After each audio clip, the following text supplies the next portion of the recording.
kami dari mahasiswa bisnis kejuruan wisata UGM. Jadi di sini ada saya, Nurul, ada Maya, sama Zafira. Jadi kita mau nanya-nanya tentang manajemen pengelolaan di Taman Pintar ini. Sebelumnya boleh kenalan dulu Mbak dengan siapa? Oke, saya Puput dari seksi kerjasama pemasaran. Saya di sini sebagai analis humas.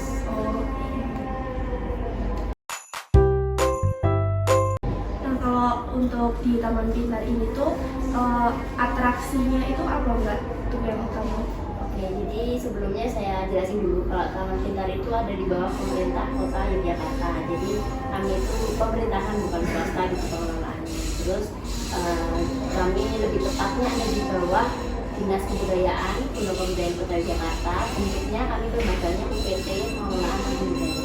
Jadi UPT Pengelolaan Taman Budaya itu mengelola Taman Pintar sama nantinya Taman Budaya Umum Kembangan yang ada di Yogyakarta.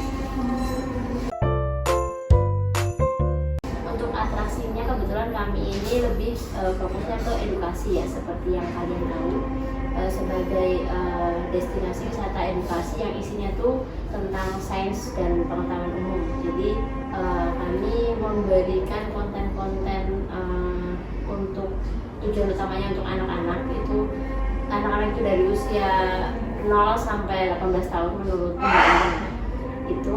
Jadi konten-konten yang ada di gedung utama kami, gedung utama kota itu alat peraga sains dan pengetahuan umum, mulai dari sejarah, ada geologi juga, terus ada biologi, fisika dan sebagainya.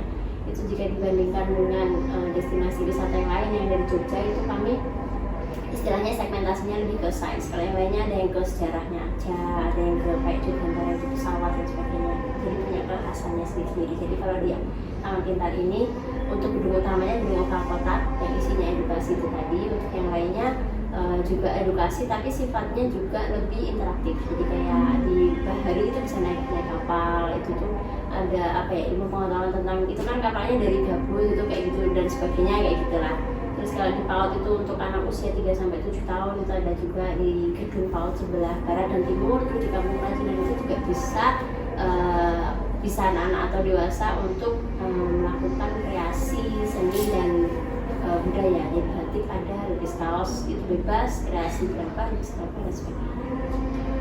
Berarti ada dibagi per usia gitu ya Mbak? Kalau yang semua umur itu di Pintar Kota. Kalau yang ada usia minimalnya itu di PAUD itu 3-7, karena untuk anak di bawah itu ilmunya kurang masuk nanti ya. Terus kalau yang di bahari itu karena kan naik kapal ya, jadi paling nggak anak itu sudah bisa mengendalikan dirinya sendiri. Di batik juga minimal 8 tahun karena berhubungan dengan api, panas, malam dan sebagainya gitu. Jadi sebenarnya juga bisa sih asalkan ada pendampingan orang dewasa. Kalau untuk yang banyak dikunjungi itu biasanya apa Mbak? Kalau rombongan biasanya tujuannya ke gedung apa? Yang ini di Mangga 3.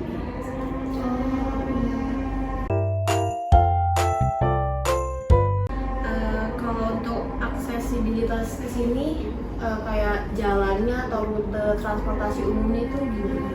Jadi kalau ini kan kita lokasinya kan hitung strategis ya, karena di tengah kota Jogja dekat Malioboro sebagai istilahnya ikon Yogyakarta yang orang-orang wisatawan tuh pada kesini. Jadi kalau akses daratnya ya terutama darat sih karena tengah kota ya, jadi naik bis bisa, naik mobil bisa, motor bisa, kendaraan umum apapun bisa.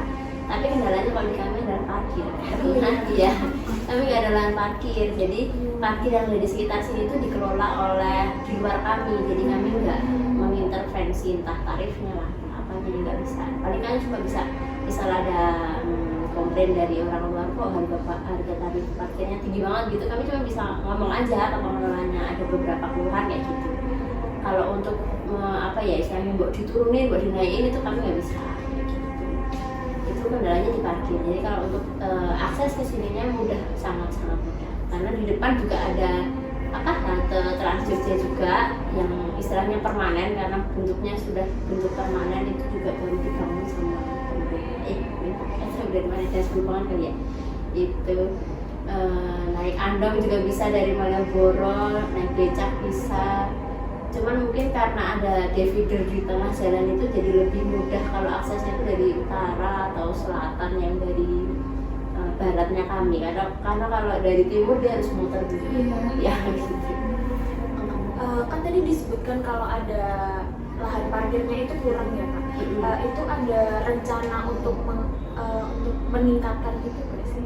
Saat ini belum sih, karena kan ya area kota ya terbatas. Ya seperti diketahui area kota tuh bisa berkembang ke atas. Kalau di sebelah susah ya kan. Sementara ini belum ada, jadi masih seperti ini adanya. Parkir cuma buat karyawan sih sebenarnya. Sama tamu-tamu mungkin ya terbatas. Kalau untuk pengunjung di luar semua. Kalau untuk pengunjung itu biasanya diarahkan kemana Mbak parkirnya? Kan ada di kantong parkir di Jalan Sriwedani itu ada. Kalau untuk bis itu biasanya di seberang kami itu kan ada istilahnya ada parkir Jalan Suropati mungkin ya namanya.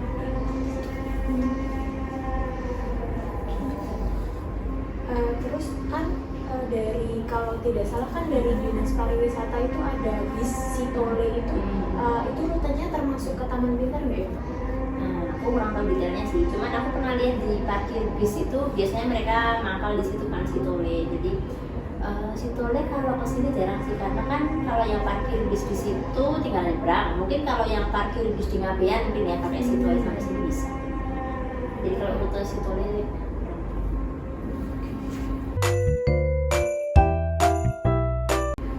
kemudian apa saja fasilitas pendukung yang disediakan sama Taman Pintar dan fasilitas pendukung di sekitarnya itu seperti apa sih? Oke, fasilitasnya kalau di kami itu di area kami ada masjid, terus ada apa namanya kamar mandi itu di beberapa titik ada, bahkan kamar mandi di Babel juga ada.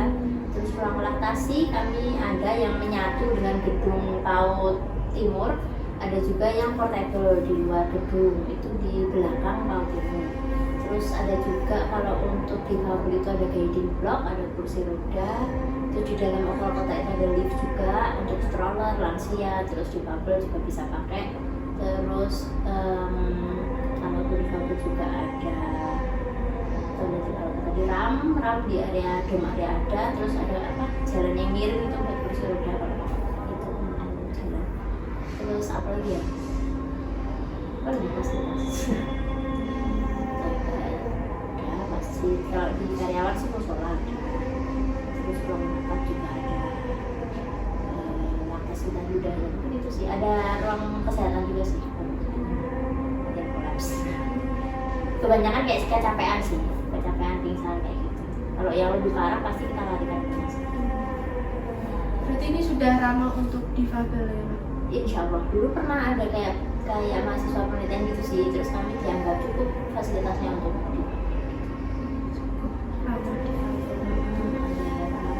mungkin catatannya mungkin kayak dari lantai 2 ke lantai 3 sebetulnya kan ada lift, tapi liftnya tuh tersembunyi, jadi kayak harus jawil pemandu dulu kami mau naik ke atas. Soalnya kalau yang nggak bisa naik ke tangga, dia juga bisanya pakai lift itu cuma bisa begitu. Terus jawil pemandu liftnya ada di mana ya? Yang di lantai 2 agak tersembunyi namanya. Kalau dari lantai 1 ke lantai 2 itu ada ram yang bisa buat kursi roda. Dari lantai 2 ke lantai 3 naik lift. Kalau untuk kan itu tadi bicarain tentang fasilitas ya Mbak. Kalau misal atraksinya itu apakah udah bisa memungkinkan untuk difabel gitu? Kami itu sebetulnya mungkin kalau secara apa ya layanan yang sekarang ya itu bisa sih, karena kami juga ada signage di alat peraga kami, misalnya mereka apa namanya yang tunarungu mereka bisa membaca, tapi kalau untuk yang tunawicara mungkin mereka butuh pendamping untuk ada yang menjelaskan. Untuk saat ini kami belum ada pemandu khusus yang memang harus mendampingi para difabel yang belum ada pendampingnya. Jadi kalau difabel sih kebanyakan yang memang mereka butuh pendamping pasti ada pendampingnya. Tapi kalau yang belum ada pendamping, terus butuh pendamping dari kami bisa, tapi kami untuk yang khusus 1 orang atau 2 orang dia terus itu enggak sih, cuma nanti kita menyesuaikan jadwal. Terus kalau alat peraga itu di gedung Rakota kayak gitu sih. Kalau yang kayak demo science dan sebagainya sih kami berusaha untuk bisa ramah untuk semuanya. Tapi untuk saat ini kan belum ada juga yang kayak bahasa isyarat gitu, belum ada sih. Jadi memang untuk di travel kami tetap butuh adanya pendamping di sisi mereka untuk menjelaskan. Kalau untuk pemandu atau tour guide sendiri di sini sudah ada nggak? Ada, jadi untuk pemandu itu kami sekarang ada 23 itu, tapi nggak setiap hari masuk semua, jadi terjadwal per hari itu paling nggak sampai 15 orang itu nanti di titik-titik tertentu. Jadi memang sebenarnya banyak yang kayak request kenapa sih nggak guiding dari awal sampai akhir gitu kan, tapi kami masih memikirkan itu, jadi belum menemukan rumus yang sesuai gimana kalau guiding dari awal sampai akhir gitu. Soalnya kalau sekarang sih karena banyak alat peraga yang harus dicoba, terus kayak yang rombongan tuh punya waktunya masing-masing, terus ada juga yang keluarga itu misalnya cuma 2 orang 3 orang kayak gitu. Kalau mau di guiding tuh nanti prosedurnya kayak gimana, kayak keluarga rombongan itu kami masih memikirkan itu sendiri. Sementara untuk pemandu masih diplot di titik-titik tertentu yang memang alat peraganya itu butuh bantuan pemandu untuk mengoperasi. Kalau untuk kayak penginapan atau hotel terdekat itu di sini gimana Mbak? Banyak sih sekarang kalau di kota ya. Di sini tuh sebelah itu ada apa sih, di mana apa namanya, nggak apa, yang di perempatan itu ada juga hotel ke Senopati itu juga ada. Di daerah Nolkai juga banyak hotel. Di kota sih sebenarnya hotel banyak sih. Kalau untuk yang paket wisata sendiri kan ada ya Mbak. Nah untuk paket yang kayak misal sudah include penginapan gitu-gitu ada nggak Mbak menyediakan nggak? Nah kami tuh dulu pernah sih kayak kerjasama sama hotel. Jadi kami nanti lihat dulu. Jadi biasanya hotel itu ngasih penawaran ke kami. Misalnya mereka pengen nanti misal ada yang booking kamar ini bisa include tiket Taman Pintar, bisa asalkan nanti skemanya itu sesuai dengan skema kami, karena Taman Pintar itu di bawah pemerintah Kota Jakarta tadi. Jadi untuk harga tiketnya nggak bisa asal diskon. Jadi kalau misalnya secara harga nanti bisa masuk di perhitungan dan aturan kami bisa nanti bisa sama-sama mereka. Memang ada beberapa hotel waktu itu. Terlalu aja aku nggak apa, tapi pernah dulu pokoknya misal mereka booking kamar apa, ntar dapat free tiket ke sini. Terus ada juga yang mereka ngadain event apa, dapat free tiket ke sini. Tapi untuk sekarang itu udah banyak. Biasanya kayak itu periodik sih, nggak terus-terus. Nggak dalam jangka panjang. Wah, event gitu ya Mbak, semacam itu.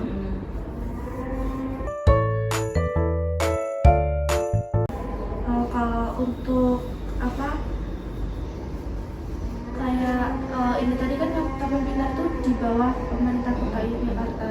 Nah itu tuh kerjasamanya dengan pihak mana aja Mbak?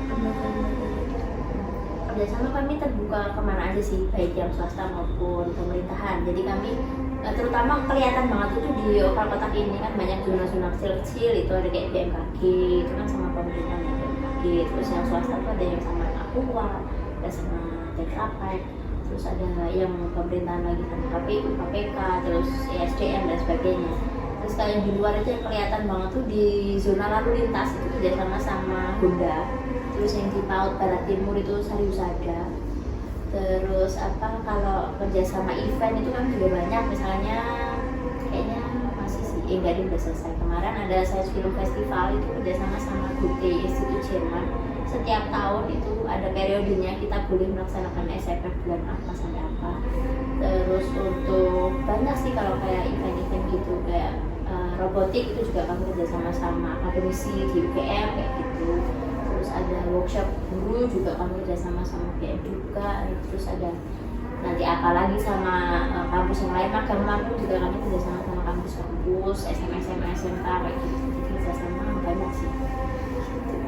Jadi tapi di pemerintahan itu ada kayak ketentuan kerjasama, misal 5 tahun, 3 tahun, 1 tahun itu nanti tanda tangannya sama siapa kayak gitu.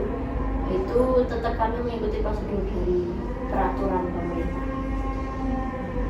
Berarti untuk bentuk kerjasamanya sendiri itu biasanya berupa event ya Mbak? Banyak sih, kalau yang di Oval Kotak itu berupa zona konten zona. Zona edukasinya itu.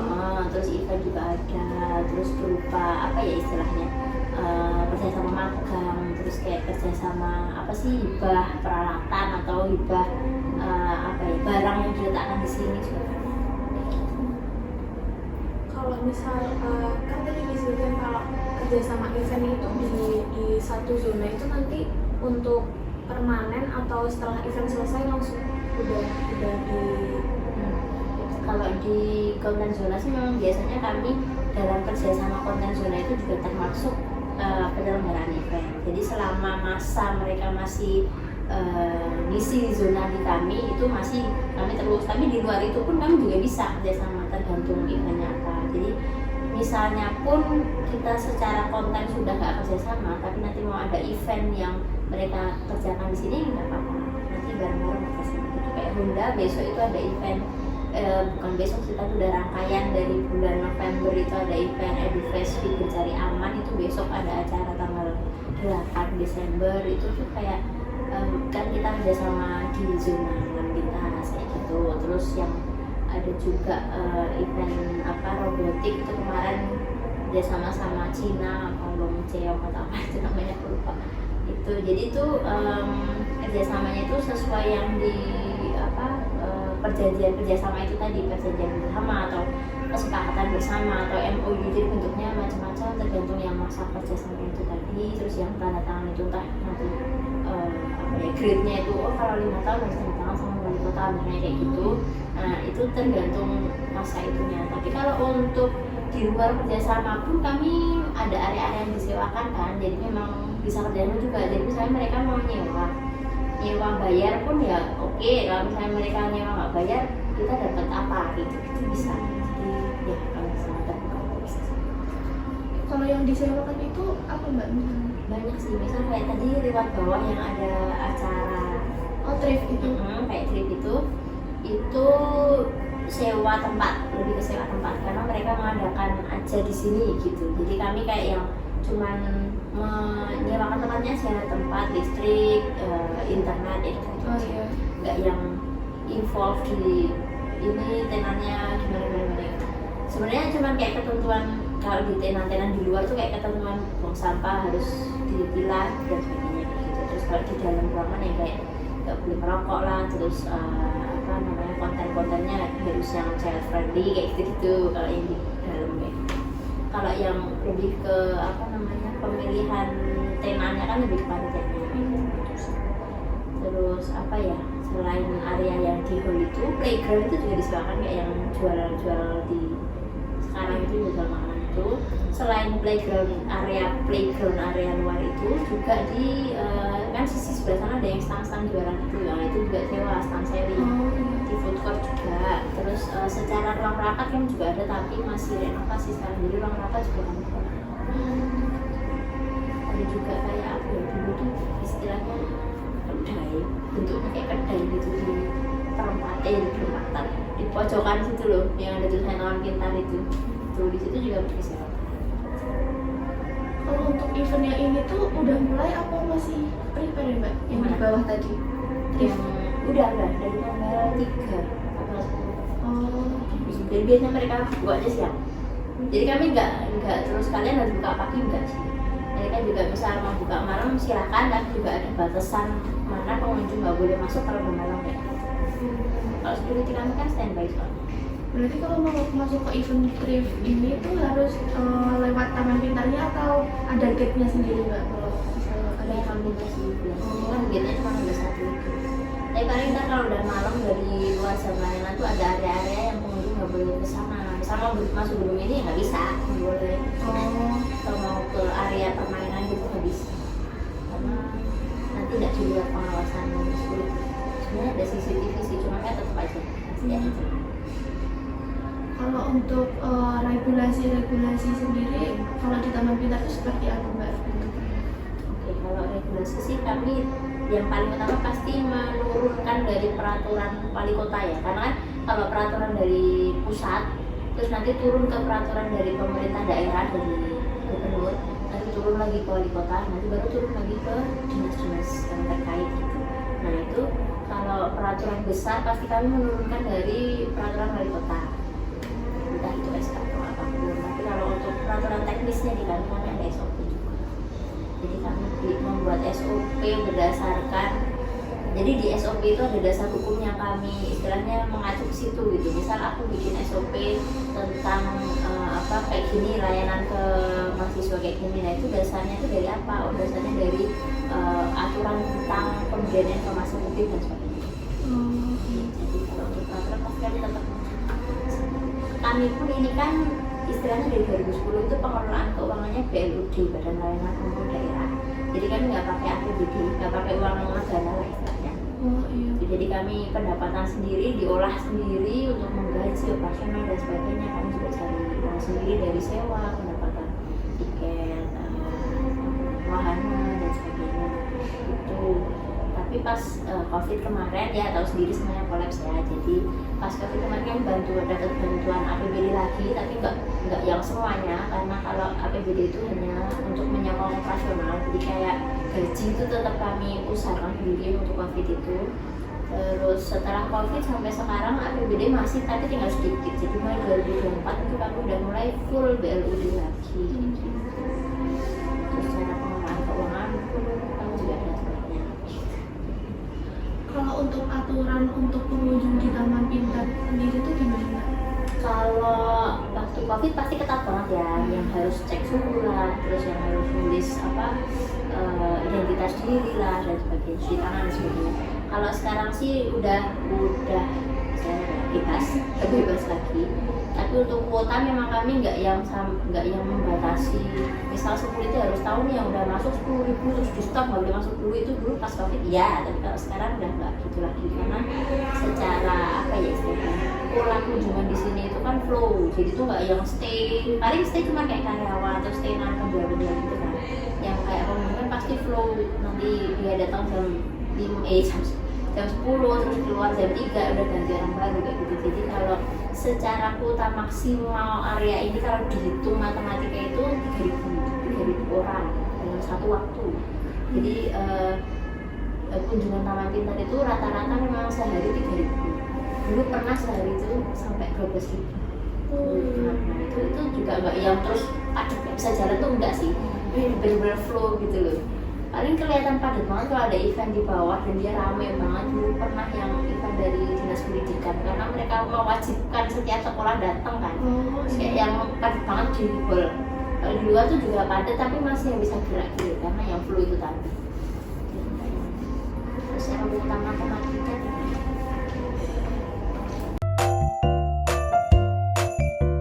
Apakah masyarakat lokal sekitar sini tuh ada yang berkontribusi dalam pengelolaan Taman Pintar?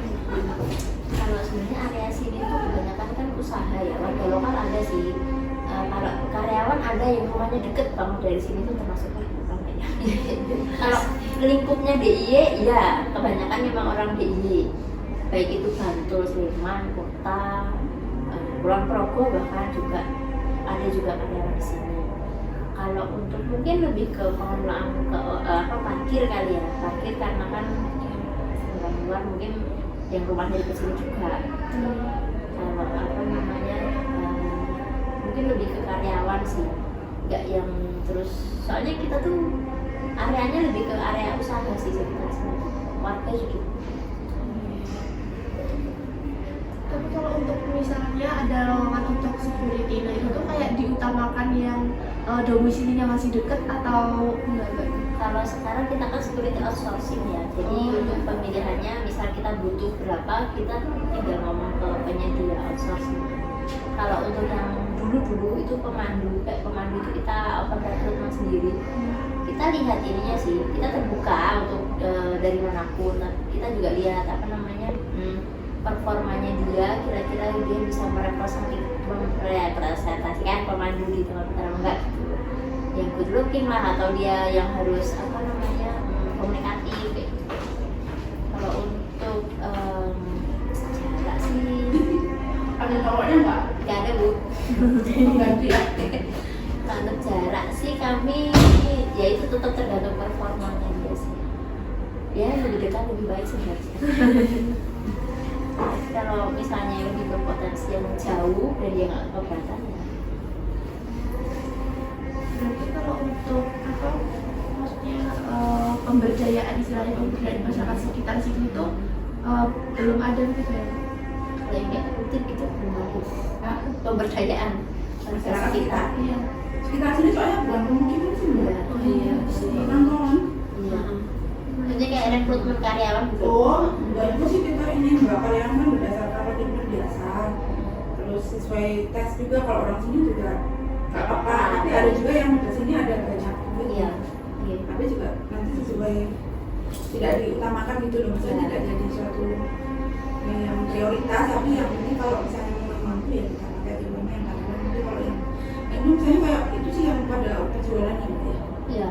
Itu boleh, tapi kita juga nggak membatasi karena ini tempat yang sangat-sangat ini mbak, areanya kan area lingkup kota ya kalau di sini, jadi masuk dalam pusat kota, jadi siapapun bisa mengakses nggak terlalu eksklusif untuk warga sekitar. Alhamdulillah kepala seksi kerjasama dan rumah sana. Oh iya.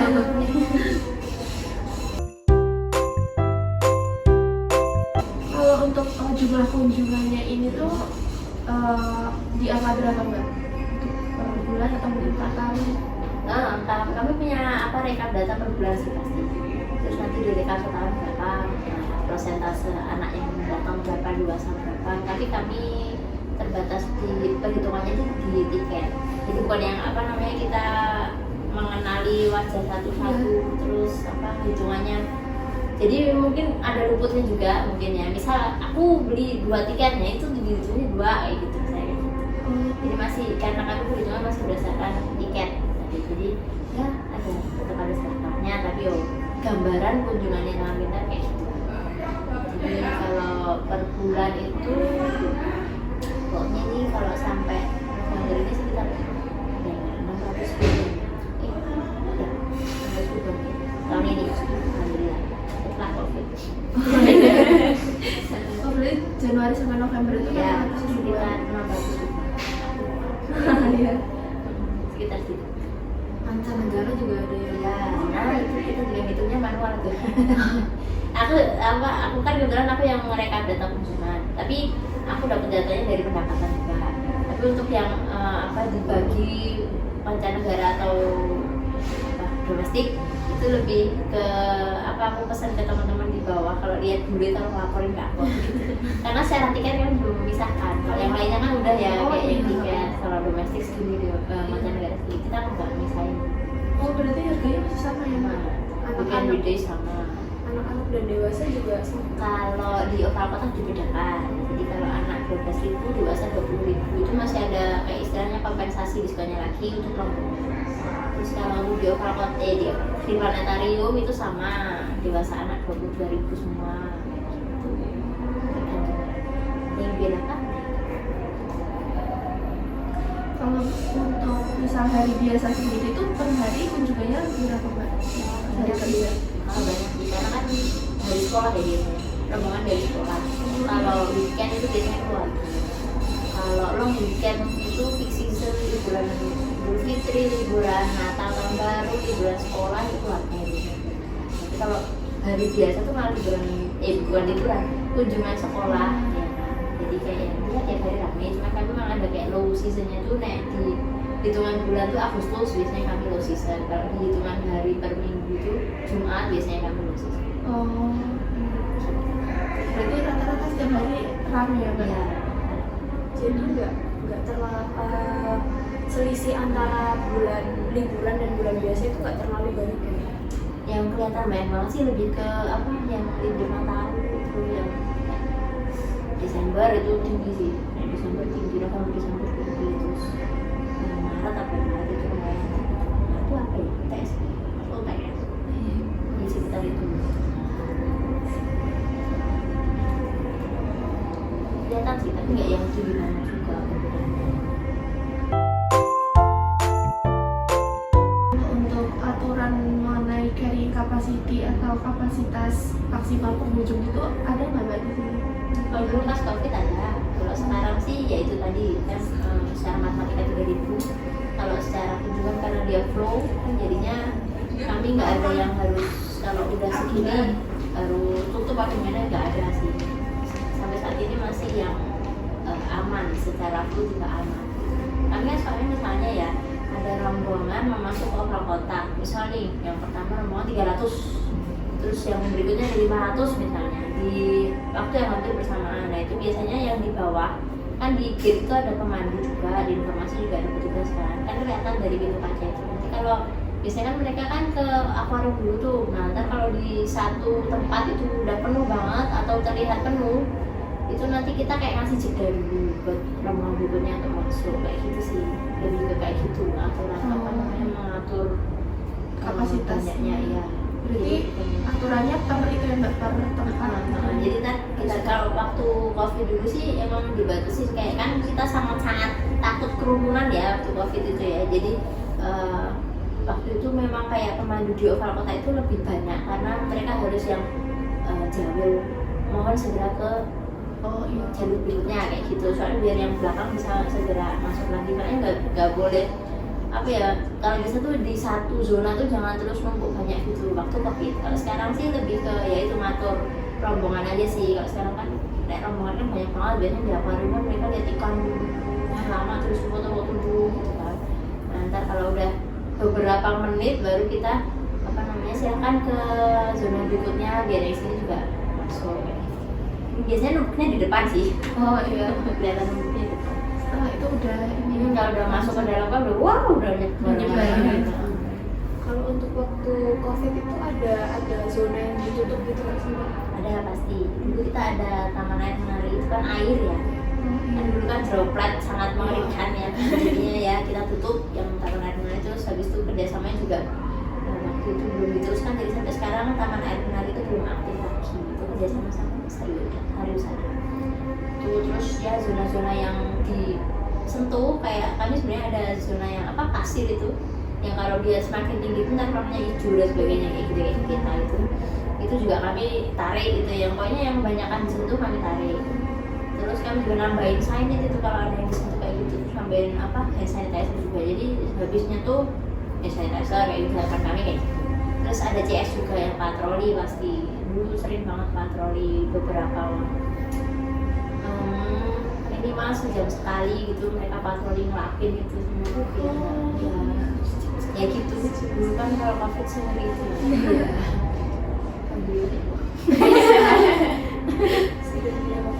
Sudah menikmati masa berat. Kalau untuk manajemen perawatannya di sini kan gimana ya? Nah kalau perawatan sih lebih ke yang harian tuh CS ya, jadi CS mereka ada jadwal rutin kayak apa zona yang ini tuh yang tugas ini, ntar yang apa area kantor yang tugas ini, jam ini diulangi lagi kayak gitu. Kalau jadwal detailnya aku kurang tahu, tapi secara flow mereka bekerja itu kelihatan gitu. Kayak kalau di playground itu setiap beberapa jam, beberapa menit itu mereka udah nyapuin daun-daun kan banyak yang jatuh-jatuh gitu kan. Terus dan kalau ada rombongan banyak dikasih apa kantong sendiri biar mereka nggak buang sembarangan gitu. Apalagi kemarin PR apa piungan tutup itu kayak gitu. Terus apa jadi kami juga selain membersihkan CS, selain tugas membersihkan juga harus memilah sampah juga sekarang. Terus kami juga mau pengadaan mesin pemilah sampah juga ya kayak gitu sih. Tapi kemarin udah ada program eco-management, cuman kan karena ya namanya juga pengunjung mau dikasih tulisan sebanyak apa juga ya kan, ya udah kami yang memposisikan kami harus ada SDM khusus untuk memilah sampah kayak gitu. Terus kalau untuk perawatan alat peraga kan juga ada di teman-teman peraga itu pasti ada. Nah, sekarang maksudnya tahun ini sudah dimulai lagi patroli alat peraga. Jadi teman-teman muter lihat-lihat alat peraga yang rusak segera diperbaiki, yang apa harus perbaikannya agak lama ditarik dulu kayak gitu. Karena dulu waktu COVID karyawan juga ikut jadi petugas lapangan waktu itu, karena kan banyak yang kita harus ngatur jadwalnya. Terus ada juga ya karena penyesuaian biji itu tadi, jadi ada beberapa yang tidak dilanjutkan kayak gitu. Jadi beberapa karyawan jadi petugas lapangan saat itu. Terus sekarang jadi udah mulai ada maintenance rutin lagi kayak gitu. Dulu kami juga tiap Senin itu tutup buat maintenance juga. Apapun lah kayak CS itu setiap Senin itu bersihin tong sampah di luar, dibersihin semua dulu sih setiap Senin. Kalau sekarang sih menyesuaikan layanan karena kami masih buka terus Senin sampai Minggu gitu. Jadi untuk maintenance perawatan alat peraga, satpas dan sebagainya ada, untuk kebersihan juga ada. Kalau untuk alat peraganya itu kan ada perawatan khusus gitu ya. Itu berarti dari pihak luar atau gimana? Nah kalau untuk yang jadi kan sesuai yang aku bilang tadi di gedung oval kota kan banyak zona-zona yang kerjasama ya. Nah itu kalau yang kerjasama itu tadi kami harus ada batasan nih, mana yang boleh kami perbaiki, mana yang harus kami sampaikan ke sana kalau misalnya mau memperbaiki kayak gitu. Jadi memang kayak kalau dilihat banyak yang kayak komplain laporan rusak dan sebagainya, kalau di dalam gedung oval kota ini karena kebanyakan zona kerjasama, jadi kayak yang kami harus melalui proses dulu ke sana. Ini rusak nih, boleh dibenerin sendiri apa enggak kayak gitu. Kalau boleh segera kami perbaiki, tapi kalau nggak boleh ya udah kami menunggu tindak lanjut dari sana gitu. Kalau untuk yang punya kami sendiri, baik itu sarana prasarana atau olahraga, itu kalau yang teman-teman bisa perbaiki pasti perbaiki sendiri, tapi kalau yang nggak bisa pasti menggunakan jasa yang lainnya. Kalau untuk kayak pengelolaan pengunjung itu tuh ada nggak sih Mbak, kayak maksudnya kendala atau istilahnya tuh pengunjung yang agak sulit diatur atau rombongan yang itu sulit diatur gitu Mbak? Pasti ada ya namanya manusia. Paling ngatur rombongan. Jadi ya pinter-pinternya kita sih, kalau yang di informasi itu udah kayak kembali. Udah nggak apa-apa dikomplain juga nggak apa-apa gitu. Yang penting kami nggak yang terus misalnya di sosmed ada yang marah-marah terus kita pembelaan atau kita kalau di sosmed kan kita membela kan semakin dihujat ya. Jadi kami sih ya di situ sih, kalau di sosmed kita harus menghadapinya kayak gimana, kalau secara langsung kita hadapinya kayak gimana, kita harus bisa memposisikan diri. Jadi kan misalnya kayak secara langsung gitu, misalnya di komplain di informasi misal tentang suatu kejadian, ya kita harus merunut dulu nih. Misalnya komplain tentang seseorang melakukan apa di hari apa, tanggal berapa, jam berapa gitu, ya kita runut dulu nih saksinya ada enggak, siapa terus yang salah siapa, dan kalau ketemu yang salahin apa ini ya udah kita musyawarah mufakat kayak gitu. Kalau yang di sosmed misal itu permasalahan yang cukup berat, tetap harus ke atasan dulu sih, ini harus kami menyikapinya kayak gimana. Tapi kalau yang cuman yang komplain wah banyak yang rusak nih kayak gini, itu secara sosmed mungkin kami menjawabnya secara template, terima kasih kak dulu lagi. Tapi secara manajemen pasti kami menindaklanjuti kok, langsung diterus gimana nih, nggak ada komplain nih, benerin dong kayak gitu. Jadi kami juga ada grup WA layanan, itu tiap hari yang bertugas di lapangan itu pasti update, ini di zona ini ininya mati, ini di zona ini ininya rusak misalnya kayak gitu. Nah nanti itu tugas yang bertugas dijadwalkan pada hari itu untuk memperbaiki, mereka akan segera kami sudah berusaha selalu ada komplain. Berarti cukup interaktif ya Mbak, misalnya antara pengunjung kalau misal dirasa ada kekurangan itu langsung dinyatakan. Iya, nah sekarang kendalanya sih dulu kan sosmed belum banget ya, kayak Google review itu kan belum banget. Dulu sih ada komplain langsung antenin mesti itu. Tapi saran gitu ada. Kalau sekarang kan ya mereka di sini fine aja gitu. Tahu-tahu Google review bilang satu dicaci maki gitu, atau di komen feed dicaci maki gitu. Kayak gitu. Kamu menerima kok. Di sini pernah ada nggak ya yang kayak alat peraganya tuh rusak gara-gara Banyak. Oh iya.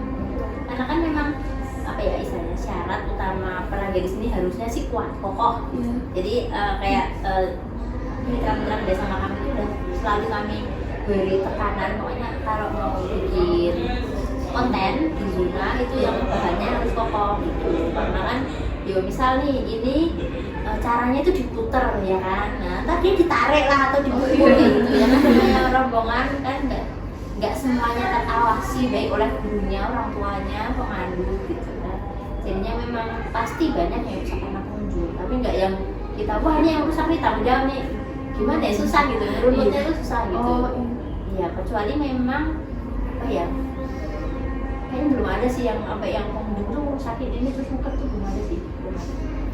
Dan memang kami juga menyadari kalau punya kita tuh banyak yang rusak ya, kayak yang di itu dinding berdendam itu sering bolong itu ya, kami nggak minta tuker lah. Pasti ada apa sih ya maintenance itu. Itu itunya pukulannya sering hilang juga, nggak tahu ngambil siapa ya, yang makan siapa, yang bilang siapa nggak tahu juga. Ya, pokoknya kami cuma selalu mengabarkan perbaikan itu, pembelian alatnya juga kayak gitu. Baut, nah kayak gitu. Kecuali memang kayak pencurian besar gitu ya, harus ditindak sih. Kalau untuk promosinya sendiri sekarang itu melalui apa Mbak? Kalau yang utama sosmed pasti ya IG sih yang utama. Nah, soalnya sekarang masih utama IG. Soalnya TikTok sebenarnya kami juga punya, tapi belum aktif mas. Karena ya apa ya, buat bikin konten itu butuh waktu kan. Di Humas itu cuma ada 8 orang dengan apa tupoksi tugas pokok fungsinya masing-masing. Jadinya untuk konsen di konten itu seharusnya idealnya butuh 1 orang atau 2 orang atau tim tertentu kan, biar kayak update terus tiap hari. Nah kita tuh minim SDM, jadinya untuk magang komunikasi, desain apapun kami sangat menerima. Jadi itu untuk pasti yang masih efektif sampai sekarang IG. TikTok kami berusaha masih belum aktif.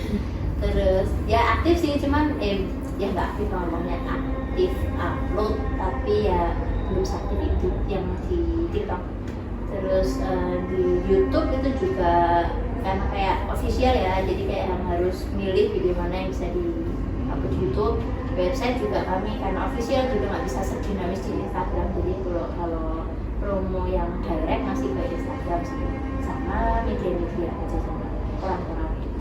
Ya nggak koran sih, kalau kayak Tribun gitu kan kayak punya apa Tribun.com kayak gitu ya, ada terkasih gitu sih.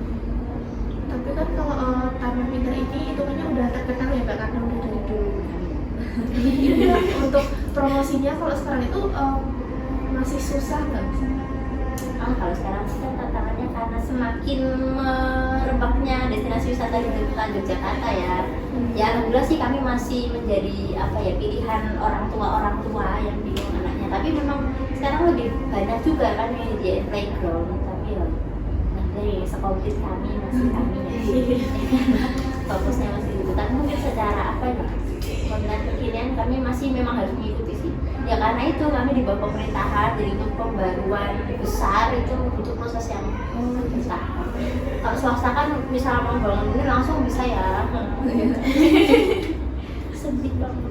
Jadi banyak tuh yang kayak sering compare kami sama Mbok nyantor Jatim Park tuh loh kayak gitu. Ya pengennya juga begitu gitu.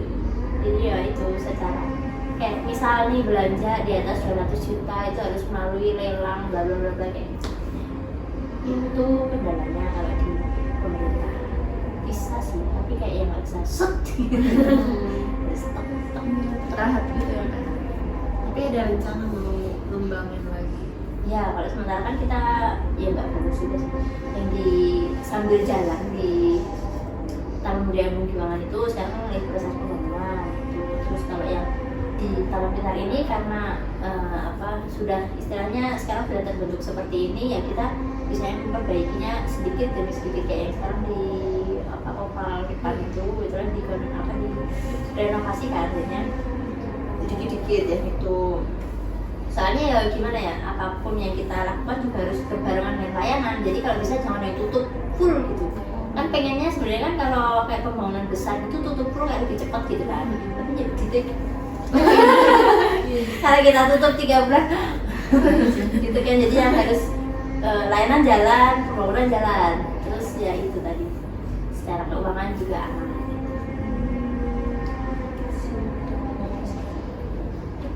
Sebenarnya yang kita tanyakan sudah terjawab semua sama Mbak Puput.